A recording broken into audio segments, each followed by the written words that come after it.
যে ভবনে একদিন সকাল হতেই ভরে উঠত শিশুদের কোলাহলে, দৌড়ঝাঁপে আর পড়ার প্রস্তুতিতে, আজ সেটি নিঃশব্দ, নিস্তব্ধ এক ধ্বংসস্তূপ। স্কুলের আঙিনায় আর নেই সেই প্রাণচঞ্চল্য। দোলনাটি থেমে গেছে বহু আগেই।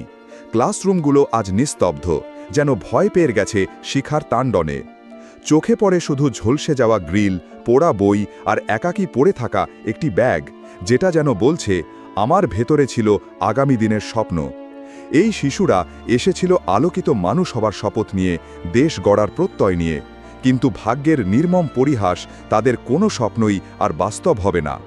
শিখার তাপ কেবল স্কুলের দেয়াল নয়, পুড়িয়ে দিয়েছে অসংখ্য পরিবারকে। যারা প্রাণনাশ গেছে তারা চিরনিদ্রায় শুয়ে আছে, আর যারা বেঁচে আছে তারা হাসপাতালের বিছানায় যন্ত্রণার সঙ্গে লড়ছে। কেউ চিনতে পারছে না আপনজনের মুখ, কারো দেহ এমনভাবে ঝলসে গেছে যে আত্মীয়রা চোখ ফিরিয়ে নিচ্ছে। এই ট্র্যাজেডির সাক্ষ্য বহন করছে প্রতিটি পুড়ে যাওয়া বেঞ্চ, ছাই হয়ে যাওয়া বই আর অন্ধকারে ঢাকা জানালাগুলো। কংক্রিটের দেয়াল বলছে, প্রতিদিন যারা এসেছিল জানার আনন্দ নিয়ে, তারাই আজ নিঃশব্দে চলে গেছে, একটি শব্দ না বলেই। স্কুলের অফিস রুমগুলো আজ নিশ্চুপ। সেখানে নেই আর কোনো উপস্থিতির খাতা, নেই কোনো অভিভাবক, নেই কোনো ঘোষণা। পেছনের ক্যান্টিনের দিকে তাকালে দেখা যায় আধা খাওয়া খাবার পড়ে আছে মেঝেতে, কেউ আর এগুলো ছুঁয়েও দেখবে না। এমন একটি দুর্ঘটনার পর প্রশ্ন জাগে, দেশের স্বপ্ন দেখলে কি এমন ভাগ্যই বরাদ্দ? নিরাপদ শিক্ষাঙ্গন তৈরি করা কি এতটাই কঠিন? কেন একের পর এক দুর্ঘটনা ঘটছে আর আমরা শুধু হাহাকার আর দায়সারা প্রতিবাদেই থেমে যাচ্ছি? এই মর্মান্তিক ঘটনার চিত্র ভিডিও ফুটেজে দেখে দেশের মানুষ আঁতকে উঠেছে।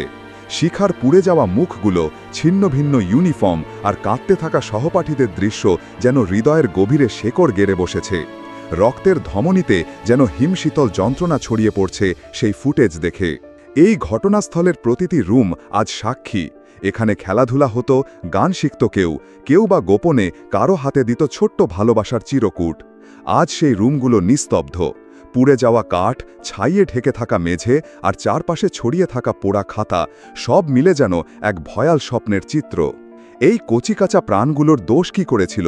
শুধুই তো মানুষ হবার স্বপ্ন দেখেছিল, শুধু তো প্রতিদিনের মতো স্কুলে এসেছিল, অথচ তারা ফিরবে না আর কোনো দিন। তাদের জন্য অপেক্ষা করে থাকা মা বাবার চোখ আজও তাকিয়ে দরজার দিকে। কোনো খবর এলেও সেই খবর শুধু অন্ধকার নিয়ে আসে। এই প্রাণনাশকের কথা কেউ ভুলতে পারবে না। আমরা ভুলে গেলেও সেই পোড়া দেয়াল, সেই ব্যাগ, সেই দোলনা সব কিছু মনে করিয়ে দেবে, এই দেশ এখনও শিশুদের জন্য নিরাপদ নয়। আমরা চিৎকার করে বলি, শিক্ষা জাতির মেরুদণ্ড, কিন্তু সেই মেরুদণ্ডে আগুন লাগলে জাতি দাঁড়াবে কিভাবে? এখনই সময় এই বিভীষিকা থেকে শিক্ষা নেওয়ার, যাতে কোনো মায়ের বুক খালি না হয়, কোনো শিশুর স্কুল আর প্রাণনাশ ঠিকানা না হয়। দেশে উন্নয়ন হোক, গর্ব হোক, তবে তার প্রথম শর্ত হোক নিরাপত্তা। শিক্ষা যেন আর কখনো অশ্রু নিয়ে না আসে, শুধু নিয়ে আসে আলো।